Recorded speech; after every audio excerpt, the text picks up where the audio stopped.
What happens when Hollywood's most beloved star walks into what he thinks is a friendly interview, only to be blindsided by a host who turns the conversation into a personal attack? In just 31 seconds, one comment would transform a simple talk show appearance into the most explosive moment in television history. This is the story of how Jamie Foxx was kicked off Piers Morgan's show, and why what happened that day left audiences around the world stunned. The lights in the studio were bright, almost blinding. Jamie Foxx sat in the guest chair, his smile genuine and warm.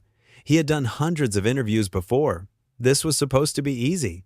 Just another day talking about his latest movie, sharing some laughs, and connecting with fans. The audience clapped as Piers Morgan introduced him with that familiar smirk that always seemed to suggest he knew something you didn't.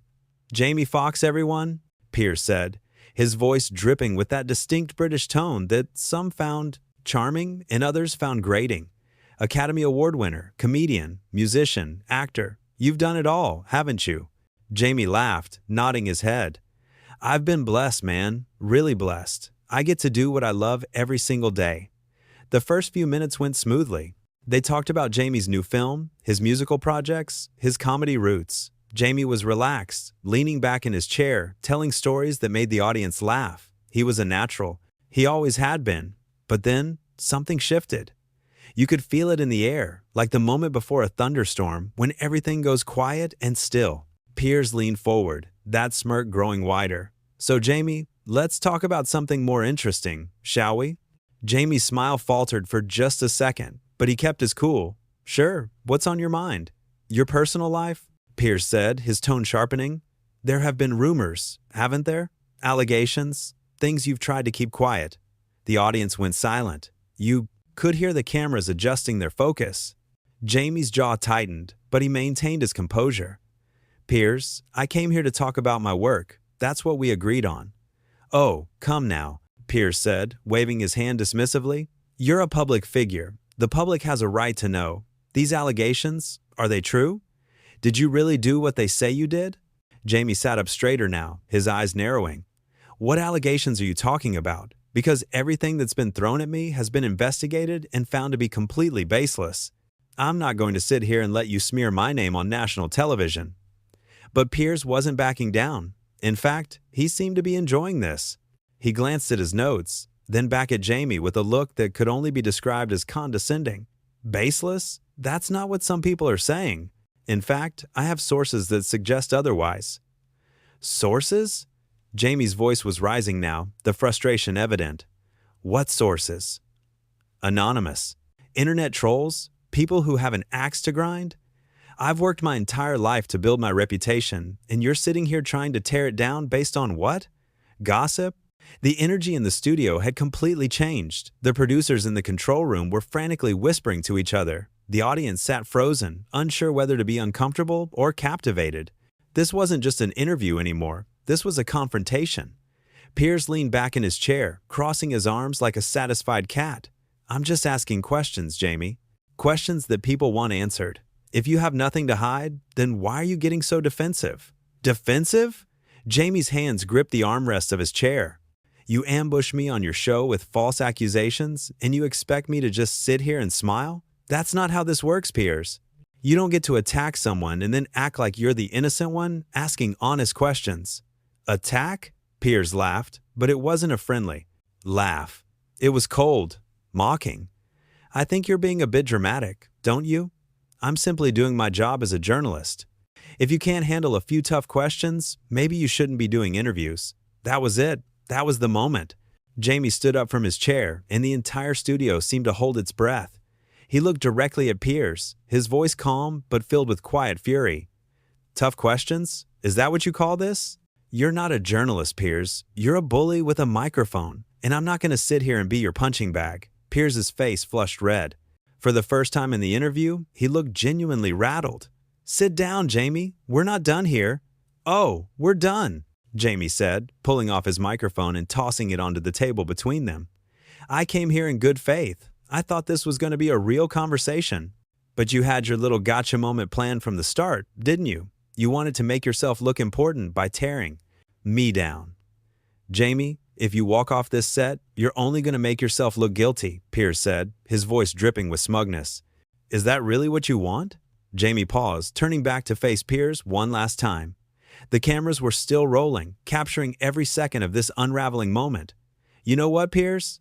I don't care what you think. I don't care what your viewers think. I know who I am. I know what I've done and what I haven't done. And I'm not going to let someone like you, someone who makes a living off of controversy and cheap shots, define me. The audience began to murmur. Some people were nodding in agreement. Others looked shocked, but Jamie wasn't finished. You want to know what the real story is here? Jamie continued, his voice growing louder. The real story is that you invited me onto your show under false pretenses. You told my team this was going to be a fun, lighthearted interview about my career, and instead, you tried to humiliate me. You tried to destroy my reputation for ratings. That's not journalism. That's exploitation. Piers was standing now too, his face twisted in anger. You don't get to lecture me about journalism, Jamie. I've been doing this for decades. I've interviewed presidents, prime ministers, some of the most powerful people in the world, and you're just an actor, an entertainer. You're not above scrutiny. An actor? Jamie shook his head, a bitter smile crossing his face. Yeah, I'm an actor. I'm also a father, a son, a friend.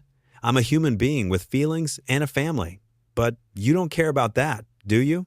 All you care about is your ego and your ratings. If you don't like my questions, then don't come on the show, Piers shot back. No one forced you to be here. You're right, Jamie said, nodding slowly. No one forced me, and that's why I'm leaving. He turned toward the exit, but Piers wasn't done yet. Before you go, Jamie, let me ask you one more thing. Do you think your fans are going to support you after this little tantrum? Do you think walking off makes you look strong? Jamie stopped. He stood there for a long moment, his back still turned to Piers. When he finally spoke, his voice was quiet but clear. My fans know me. They've supported me through everything, and they'll see this for what it is. They'll see a man who refused to be disrespected, who refused to play your game. The producers were now rushing onto the set, trying to salvage what was left of the interview. One of them approached Piers, whispering urgently in his ear. But Piers brushed him off, his eyes still locked on Jamie. You can spin this however you want, Piers, Jamie said, finally turning back around. But everyone watching knows what just happened here. You tried to tear me down, and I didn't let you. That's the story. Not whatever twisted version you're going to tell later. Piers's jaw clenched. His face was bright red now, veins visible on his forehead. Security, he called out, his voice sharp and commanding. Escort Mr. Fox off my set. Now. The audience gasped. This was unprecedented. Hosts didn't kick guests off their shows, not like this. Not in front of cameras and a live audience. But Piers Morgan had just done exactly that. Two security guards appeared from the wings, looking uncomfortable and unsure. They approached Jamie hesitantly, but Jamie held up his hand, stopping them. I'm leaving on my own. You don't need to escort me anywhere. He looked at the audience one last time, his expression a mixture of sadness and defiance. I'm sorry you all had to witness this, he said. This wasn't what I wanted, but sometimes you have to stand up for yourself, even when it's uncomfortable, even when people try to make you the villain. As Jamie walked toward the exit, something unexpected happened. The audience began to applaud. It started with just a few people, but within seconds, it had grown into a thunderous ovation. People were standing, clapping, some even cheering. They weren't applauding the drama or the spectacle. They were applauding Jamie for standing his ground. Piers stood there, his face a mask of fury and humiliation. He tried to regain control, shouting over the applause. Sit down! Sit down! This is my show! But no one was listening to him. The audience had made their choice. They had seen who the real villain was. Jamie paused at the exit, turning back one final time. He locked eyes with Piers across the studio. No words were spoken, but the message was clear. Jamie had won this battle, not through aggression or cruelty, but through dignity and self-respect. Then he was gone, disappearing through the studio doors as the applause continued to echo through the space. The cameras kept rolling, capturing Piers standing alone on his own set, his carefully constructed moment of television glory crumbling around him. One of the producers rushed over to Piers, speaking frantically. But Piers just stood there, staring at the bay door through which Jamie had exited. He had wanted drama. He had wanted a viral moment, and he had gotten it, but not in the way he had planned. Cut to commercial, Piers finally said, his voice hollow. Cut to commercial now. But the damage was done. The interview had lasted less than 15 minutes, but in that short time, everything had changed. What was supposed to be a routine promotional appearance had turned into one of the most talked about moments in television history. In the green room, Jamie sat down on the couch, his hands shaking slightly from the adrenaline. His publicist rushed over, concern etched on her face. "Are you okay?" she asked. Jamie took a deep breath, letting it out slowly. "Yeah," he said after a moment. "Yeah, I'm okay. I'm better than okay, actually. I should have done that a long time ago." "Do you know what you just did?" she asked, her voice a mixture of awe and worry. "That's going to be everywhere. Everyone is going to be talking about this." "Good," Jamie said, his voice firm. "Let them talk. Let them see what really happened in there. I'm not ashamed of standing up for myself." Meanwhile, back on the set, Piers was in damage control mode. He was pacing back and forth, barking orders at his staff. "Get the legal team on the phone. I want to know what our options are. And someone call the network executives. Tell them we need to talk." One of the senior producers approached him cautiously. "Piers, maybe we should talk about what just happened." "What's there to talk about?" Piers snapped. "He walked off my show." He embarrassed himself and this program. The producer hesitated, then spoke carefully. "Piers?" The audience was applauding him. They were on his side. "This might not play out the way you think it will. The audience doesn't know what they're applauding," Piers said dismissively. "They're caught up in the moment. Once they think about it, once the media analyzes it, they'll see that he couldn't handle a simple interview." But even as he said the words, there was a flicker of doubt in his eyes. He had crossed a line, and somewhere deep down, he knew it. This wasn't going to blow over quietly. This was going to follow him. The segment that was supposed to air after the commercial break was hastily scrapped. Instead, the producers threw together a last-minute replacement, a pre-recorded interview from weeks earlier. But everyone in the studio knew that what had just happened couldn't be erased or covered up. The cameras had caught everything, and in today's world, there was no way to keep something like that quiet. Within hours, the clip was online. Someone in the studio had leaked it, or maybe it was an audience member recording on their phone. It didn't matter how it got out. What mattered was that it was everywhere. Social media exploded with reactions. Some people criticized Jamie for walking off, calling it unprofessional. But the overwhelming majority saw it differently. They saw a man who had been ambushed, who had been pushed too far, and who had finally said enough. The comment sections were flooded with support for Jamie. People shared their own stories of being bullied or disrespected. They praised him for having the courage to stand up to someone like Piers Morgan, someone who had built a career on confrontation and controversy. Back in his hotel room that evening, Jamie sat on the edge of the bed, scrolling through his phone. He read the messages of support, the tweets, the posts. It was overwhelming, but in a good way. He had been prepared for backlash, for people to twist the story and make him out to be the bad guy. But that wasn't happening. People understood. They got it. His phone rang. It was his daughter. "Dad, are you okay? I just saw the video." "I'm fine, sweetheart," Jamie said, his voice soft. "I'm really fine. I'm proud of you," she said. "What you did today, standing up for yourself like that, I'm proud." Jamie felt his eyes well up. That was all he needed to hear. That was all that mattered. "Thank you, baby. That means everything to me." As the night wore on, more and more details emerged about what had happened behind the scenes. Sources close to the show revealed that Piers had indeed planned the ambush. He had specifically told his producers that he wanted to go after Jamie, to ask the tough questions that other interviewers were too afraid to ask. It wasn't about truth or journalism. It was about creating a moment, about getting attention. And he had gotten attention, just not the kind he wanted. The story that dominated the headlines wasn't about Jamie Foxx losing his cool. It was about Piers Morgan's unprofessional conduct. It was about a host who had abused his platform and his power. It was about the consequences of treating people like props in your own personal drama. The interview had lasted mere minutes, but those minutes had revealed something important. They had shown the difference between someone who commands respect and someone who demands it. Jamie had walked away with his dignity intact. Piers had been left standing alone in a studio full of people who had turned against him. In the days that followed, Piers tried to control the narrative. He went on other shows, gave interviews, tweeted his version of events. He claimed that Jamie had overreacted, that he was just doing his job as a tough interviewer. But it was too late. The public had already made up their minds. They had watched the video. They had heard the exchange. and they knew who was in the wrong. What made the moment even more powerful was the way Jamie handled it. He didn't go on a media tour to trash Piers. He didn't write angry tweets or give bitter interviews. He simply moved on. He went back to his work, his family, his life. He let his actions speak for themselves.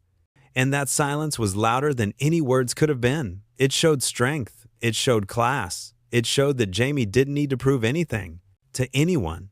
He knew his worth, and he wasn't going to let someone like Piers Morgan diminish it. The confrontation became a teaching moment. It became a reminder that not every interview is worth sitting through, that sometimes the most powerful thing you can do is walk away, that your dignity and self-respect are more important than appeasing someone who doesn't deserve your time or energy. When Jamie finally did speak publicly about the incident, it was weeks later, and even then, he was measured and thoughtful. "I don't hold grudges," he said in an interview with a different host, one who treated him with the respect he deserved. What happened that day happened. It wasn't pleasant, but it taught me something important.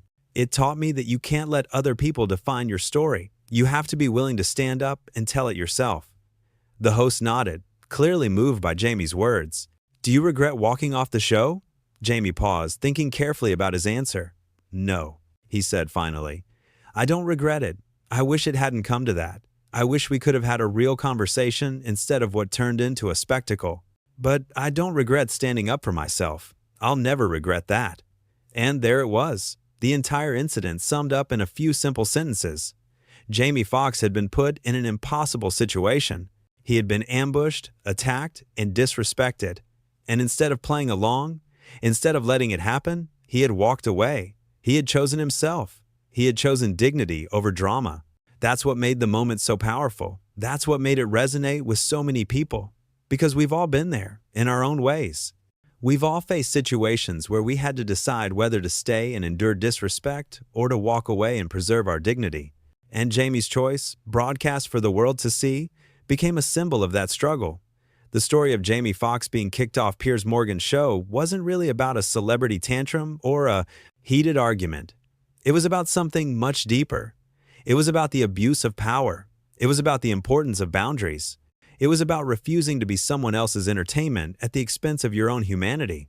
Piers Morgan had thought he was creating a moment that would boost his ratings and cement his reputation as a fearless interviewer.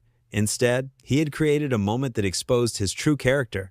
He had shown the world that beneath the polished exterior and the confident smirk was someone who was willing to hurt others for his own gain. Jamie, on the other hand, had shown the world what true strength looks like. Not aggression, not retaliation, but the quiet, unwavering resolve to say no, to draw a line, to refuse to participate in your own humiliation. In the end, the incident became more than just a viral video or a trending topic. It became a cultural moment, a reminder that we all have the right to be treated with respect, that we all have the power to walk away from situations that diminish us, and that sometimes the most powerful statement you can make is refusing to stay silent in the face of injustice. The cameras may have stopped rolling, the audience may have filed out of the studio, but the impact of what happened that day continued to echo. It sparked conversations about the ethics of journalism, about the responsibility that comes with having a platform, about the line between entertainment and exploitation. And through it all, Jamie Foxx remained who he had always been: talented, humble, dignified, a man who had faced one of the most challenging moments of his public life and emerged stronger for it. Not because he had won some dramatic showdown, but because he had stayed true to himself. That's the real story of what happened when Jamie Foxx was kicked off Piers Morgan's show. It wasn't about the drama or the spectacle. It was about a man who knew his worth and refused to let anyone take it away from him. It was about standing up, speaking out, and walking away with your head held high. And in a world that often rewards those who are willing to tear others down, Jamie's choice to take the high road became something truly remarkable. A moment of genuine courage in an industry that often confuses controversy with bravery. The lights in that studio may have been bright, almost blinding. But when Jamie Foxx walked out of that building and into the night air, he carried with him something far more valuable than any interview could ever provide. He carried his dignity, his integrity, and the respect of millions who had watched him refuse to be anyone's victim. That was the moment. That was the story. And that was why, years later, people would still talk about the day Jamie Foxx stood up to one of the most powerful hosts in television and walked away on his own terms. Because in the end, that's what mattered most. Not the conflict, not the confrontation, but the choice to value yourself enough to say no, to say enough, to say I deserve better, and to mean it with every fiber of your being. The thing about moments like these is that they reveal character. Not the character that people pretend to have, but the character that exists when the pressure is on and the stakes are high. In that studio, both men were tested, and only one of them passed. Looking back at the exchange, it's clear that Piers had underestimated Jamie. He had seen an actor, an entertainer, someone he could push around for the sake of good television. He had forgotten that Jamie Foxx wasn't just a celebrity. He was a man with principles, with boundaries, with a sense of self-worth that couldn't be shaken by cheap provocations. When Piers had said those words, "You're just an actor," he had revealed everything about how he saw the world. He saw hierarchies. He saw himself at the top, with the power to judge and dismiss others. He saw guests on his show not as equals, not as human beings deserving of respect, but as content, as material for his program, as tools to boost his relevance. But Jamie had shown him something different. He had shown him that respect isn't something you can demand. It's something you earn, and you don't earn it by tearing others down. You earn it by building them up, by treating them with dignity, by recognizing that everyone, regardless of their profession or status, deserves basic human decency. The audience in that studio had understood this instinctively. That's why they had applauded, not because they enjoyed watching conflict, but because they had witnessed something genuine. They had watched someone refuse to play along with a game that was rigged against them. They had seen courage in its purest form. In the weeks that followed the incident, other celebrities began sharing their own experiences with difficult interviewers. Stories emerged of hosts who had crossed lines, who had asked invasive questions, who had tried to manufacture drama where none existed. Jamie's walkout had opened a conversation that was long overdue. "I've been in situations like that," one famous actress said in an interview, "where you can feel the host trying to trap you, trying to get you to say something controversial. And you sit there, smiling, playing along, because you're told that's what you're supposed to do. That's what being professional means." But watching Jamie walk off that set, I realized something. Being professional doesn't mean letting people disrespect you. It means knowing your worth and protecting it. The impact rippled through the entertainment industry. Publicists began having more detailed conversations with their clients about interview parameters. Contracts started including specific clauses about acceptable topics and lines that shouldn't be crossed. The balance of power, which had long favored hosts and media outlets, began to shift ever so slightly toward the guests. But perhaps the most significant impact was felt by ordinary people who watched the video and saw themselves in Jamie's struggle. People who had been disrespected at work, in relationships, in everyday interactions.